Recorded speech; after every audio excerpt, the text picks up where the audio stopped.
Hey Optimancers, Chris here.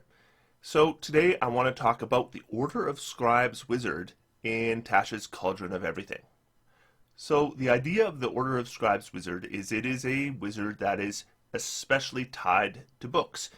They tend to be the most bookish of any wizard. That's a pretty high bar, I figure. And they develop a special relationship with their books in a magical way. And that's a little more unique. Now, the reactions to the Order of Scribes Wizard have been pretty negative in my experience, and I want to talk about that a little bit today and discuss why I think the Order of Scribes Wizard is actually really good. So let's get started.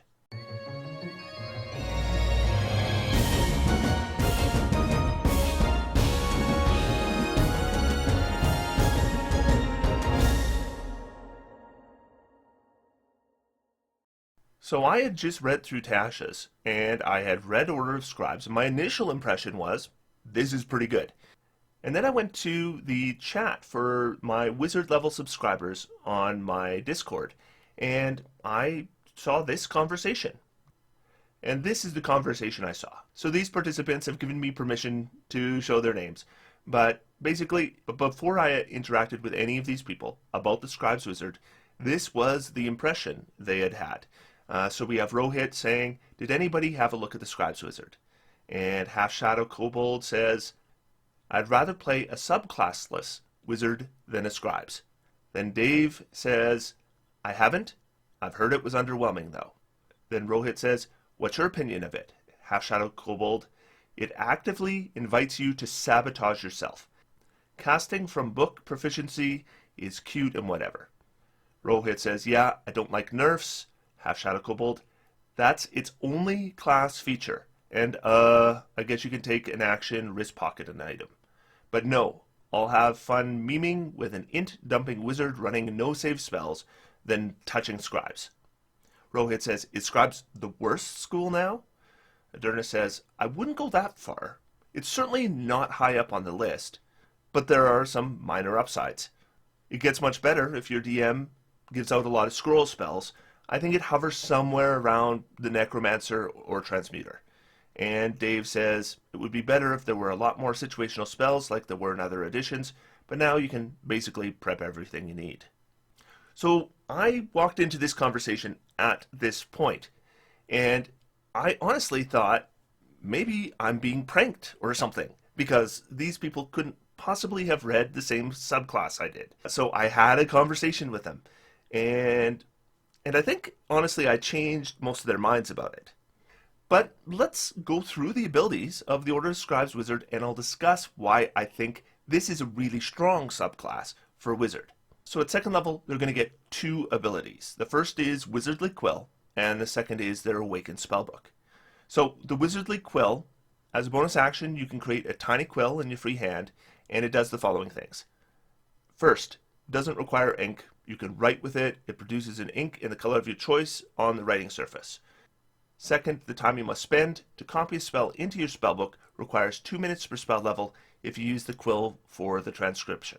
And third, you can erase anything you write with the quill if you have a feather over the text as a bonus action, provided the text is within 5 feet of you. And the quill disappears if you create another one or you die. Now, I will see this all the time. In fact, I have talked about this extensively when it comes to Rangers, that if you throw some crappy abilities in to a list of abilities, people will ignore the good ones and focus on the fact that some of them are bad, and therefore come to the conclusion that the whole is bad. So we see a couple things here that are basically just flavor. The quill doesn't require ink. Hooray. You can erase things. Hooray. These abilities are purely just flavor. I don't see them coming up even in roleplay very much, never mind having actual mechanical value. But then there is the one in the middle. The time you must spend to copy a spell into your spellbook equals 2 minutes per spell level if you use the quill for transcription. This is comparable to any second level ability that wizards get in this game. I just want to make it clear how much better this is than the ability it's replacing for most wizards. Because if you are one of the schools of magic wizards, you get the Savant ability. So you're a Divination Savant or a Conjuration Savant. And what that ability does, the cost for you to copy a spell into your spellbook is half, as well as the price is half, if it is from the school you specialize in. So how much better is this than that? The player's handbook says for each level of the spell, the process takes 2 hours and costs 50 gold pieces. So 2 hours. When we are talking about 2 minutes, that is 60 times faster. And if you are, say, a Conjuration Savant, and you are copying a Conjuration spell into your spellbook, then it takes 1 hour. And again, the Scribes Wizard is dramatically faster. So I brought up a random spellbook generator from Google, and I asked for, just give me an average 5th level wizard's random spellbook. And it's come up with this. So I've got Alarm, Burning Hand, Charm Person, Chromatic Orb, Alter Self, Arcane Lock, Blindness, Deafness, Blur, Cloud of Daggers, Continual Flame, Animate Dead, Bestow Curse, Blink, Clairvoyance, and Counterspell. So on this spellbook we see 4 first level spells, 6 second level spells, and 5 third level spells. So if I am, say, a war wizard, and I found this spellbook and I wanted to copy it into my spellbook, and let's say I didn't have any of these spells already, so I could copy them all, I would need 62 hours to transcribe this entire spellbook. I mean, you're talking about many days of copying spells. Many days. This is something that isn't going to happen in the middle of a session, and it might not even happen in the middle of an adventure. And I've absolutely played in campaigns where we find spellbooks like this, and they never get transcribed by the wizard because you never get enough time. They maybe just pick and choose. Okay, I've got a couple hours, so I guess I can do 1 first level spell. Or maybe I have a few hours, 4 or 5 hours, so maybe I can do 1 second level spell. That's the kind of transcribing that most wizards face. In fact, every wizard faced up to now. But for an Order of Scribes Wizard, they could take this entire spellbook and copy it into their own spellbook in just over 1 hour. Just over 1 hour.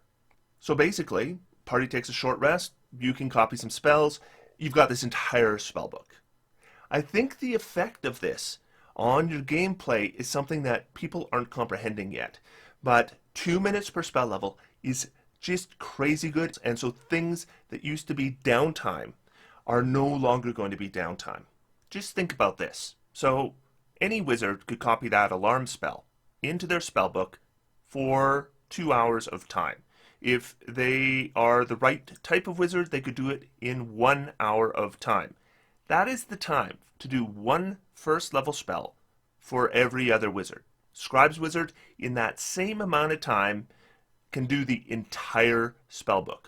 1 hour and 2 minutes. The whole thing. But let's say we just want the Alarm spell. We could do that in 2 minutes. 2 minutes. So we could just be, between combats, and the rest of the party is swallowing healing potions and eating good berries, and we transcribe an entire spell. This can be done by Scribes Wizards alone. This is going to change the game and gameplay for your wizard. Assuming you're coming across spells you can transcribe into your book at all. I have certainly been in campaigns where nothing ever comes up, but I think it's pretty common for wizards to find the occasional spellbook or some spell scrolls, and the Scribes Wizard can just throw them in their book like it's nothing. Now, they will still need the material components. To do this, it requires 50 gold pieces per spell level of special inks and materials. Now, technically speaking, with a Scribes Wizard, we don't need ink because our Quill creates the ink. Whether that's going to have an effect on the cost of transcribing spells is up to your DM, because the book certainly doesn't specify that the cost is reduced in any way. But this Wizardly Quill ability is fantastic, in my opinion. So, do we get anything else good? Yeah, I think we do. I think Awakened Spellbook is actually pretty good too. So this is also at 2nd level, using specially prepared inks and ancient incantations passed down by your wizardly order. You've awakened an arcane sentience within your spellbook. While you are holding the book, it grants you the following benefits. You can use the book as a spellcasting focus for your wizard spells. When you cast a wizard spell with a spell slot, you can temporarily replace its damage type with a type that appears in another spell in your spellbook, which magically alters the spell's formula for this casting only. The latter spell must be of the same level as the spell slot you expend, and when you cast a wizard spell as a ritual, you can use the spell's normal casting time rather than adding 10 minutes to it. Once you use this benefit, you can't do so again until you finish a long rest. Okay, so the first one. You can use the book as a spellcasting focus for your wizard spells. This is absolutely essential because we only get these benefits when we're holding the book. And we don't want to be holding the book in one hand and a spellcasting focus in the other hand. So this is going to free that up. So instead of holding our normal rod or staff or whatever we do, we hold the book instead. Not a big deal. And when I say that, I mean not a big deal for your average Order of the Scribes wizard. I do think if you are multi-classing, you need to think a little bit about what you're holding in your hand. Because basically the Order of Scribes wizard is going to want to be using their spellbook as a spellcasting focus by holding it in their hand. But you will not be able to use that spellbook as a spellcasting focus for any other spellcasting class that perhaps you've multi-classed with. It also means that you're not holding a weapon and a shield with a Scribes wizard. Builds that do that want to go with other wizards, not Scribes wizards. But for most wizards, holding a spellbook, holding a wand, holding an orb doesn't matter. Now the second ability I think is pretty good. Being able to change damage type to another damage type, and keep in mind it's not saying energy damage type. It just says with a type that appears in another spell in your spellbook of the same level as the one you're casting.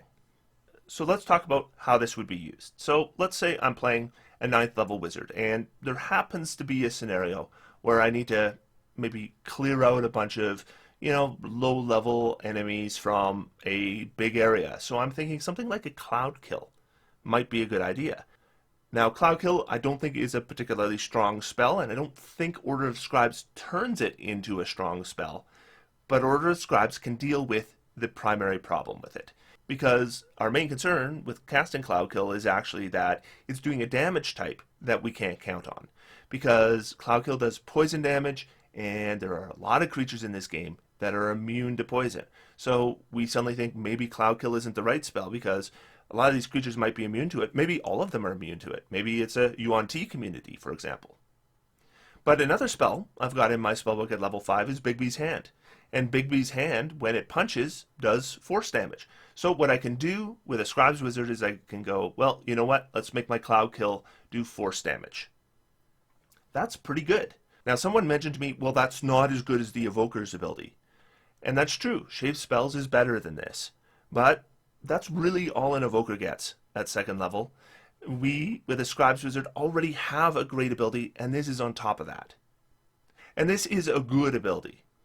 Because as a wizard, part of what we do is blasting with spells. We are largely kind of pushed towards poison and fire, and these are not reliable damage types, but there are other spells we're going to have in our spellbook that do other types of damage or have the ability to do other kinds of damage, and we can just transfer it to the best spells in the game. So there's no reason why your fireball needs to do fire damage anymore. Take a look at your Glyph of Warding spell. There's all kinds of damage types it could do. Just throw one of those on your fireball. And so it's a Thunderball instead. And then the final ability I think is also good. When you cast a wizard spell as a ritual, you can use the normal casting time instead of adding 10 minutes. If you've played a lot of wizards, you will know that sometimes you want to cast a spell that you only know as a ritual, you don't have it prepared, because wizards tend not to prepare rituals. I think I should mention that, because with other classes, if they want a ritual cast, they have to actually have that spell either known or prepared. So prepared if they're a cleric, known if they're something like a bard.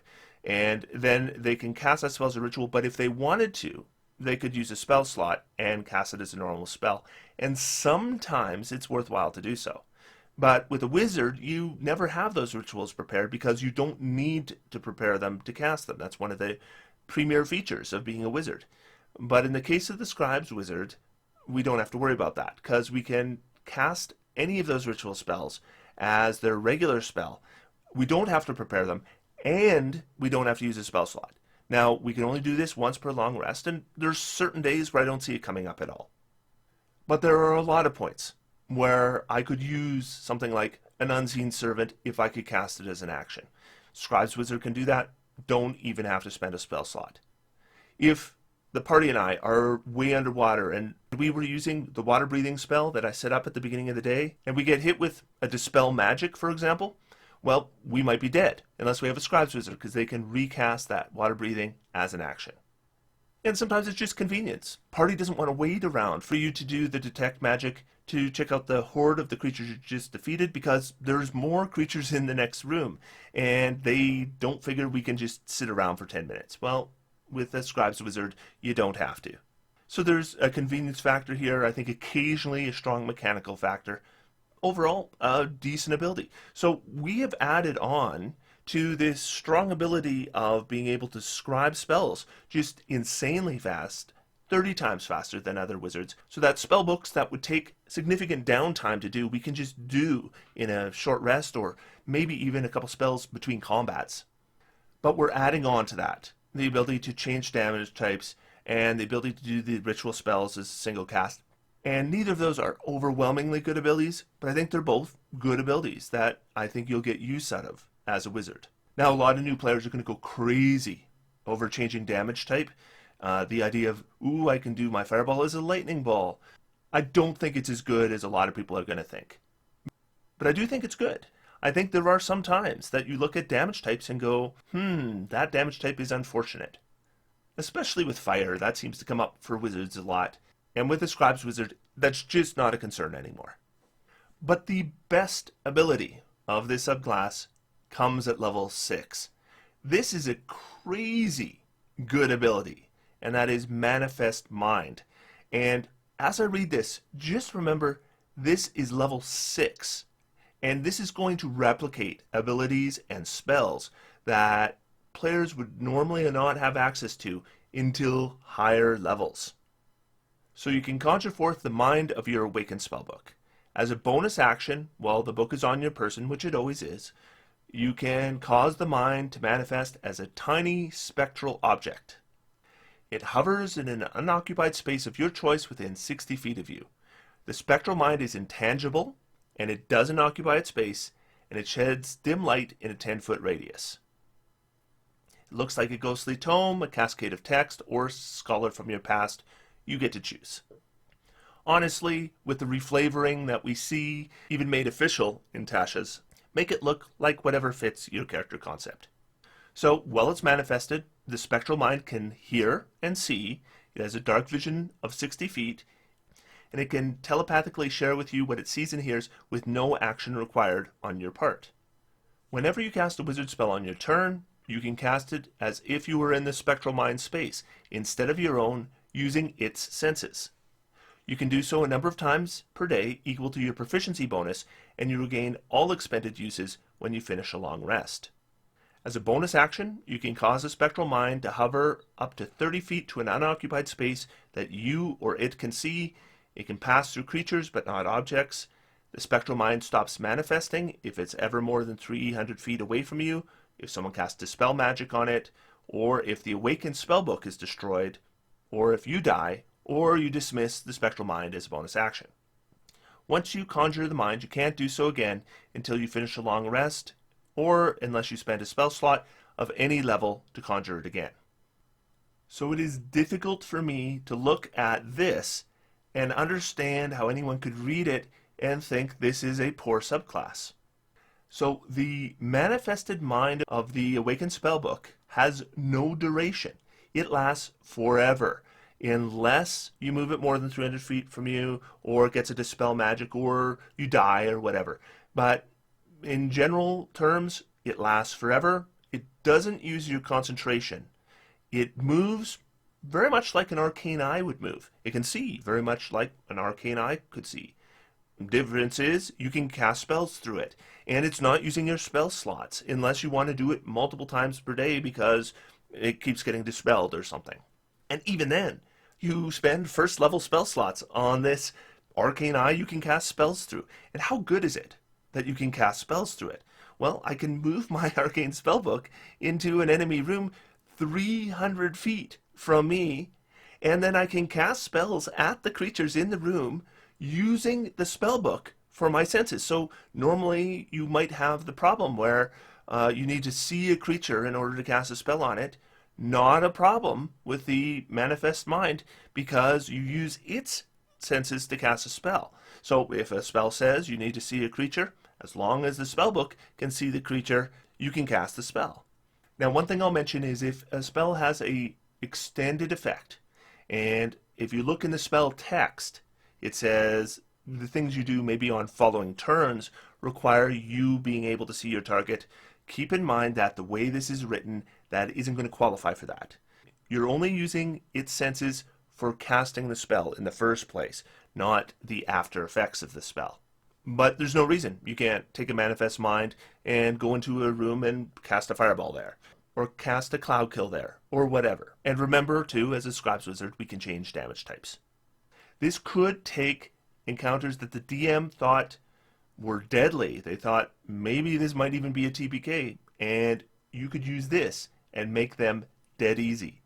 You can root out enemies from pretty much any encased position. The only way to get rid of this, and keep in mind, in most cases, the enemy doesn't have the Dispel Magic spell. Look through your monster manual. How many creatures there have Dispel Magic? Not very many. Even the wizard NPCs they have listed there normally don't have Dispel Magic. So there is nothing they can do to this spellbook. You can just go in there and start wrecking them with your spells, and they can't do a thing about it except for run.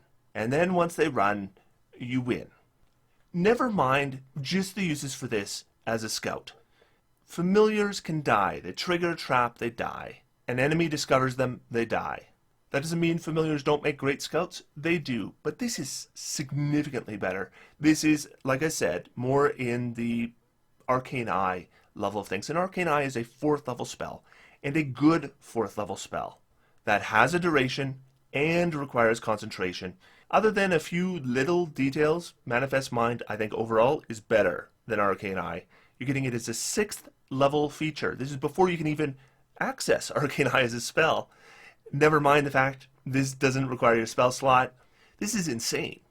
And I'm trying to think of any other 6th level feature for wizards of any subclass that's as good as this, and nothing comes to mind. Now there are 10th level features that I think are better, but 6th level features, no.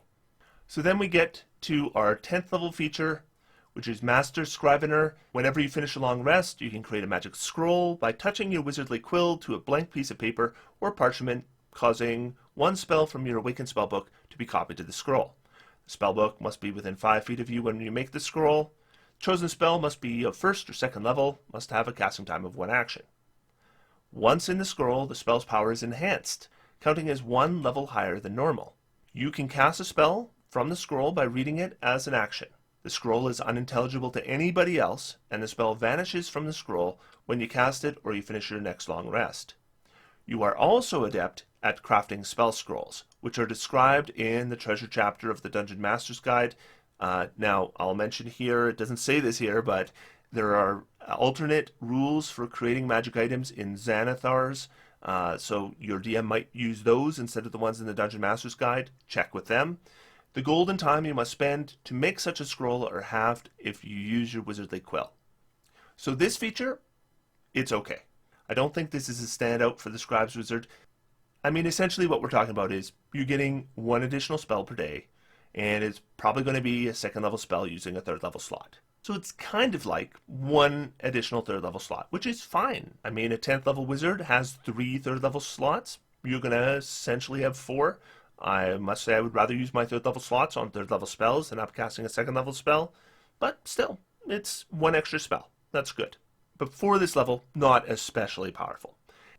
And then the crafting of spell scrolls, thematically I think it's perfectly appropriate. Mechanically, I don't think it's going to have a big impact. This isn't like scribing spells into your spellbook for 2 minutes per level. This is 1/2 the time and cost.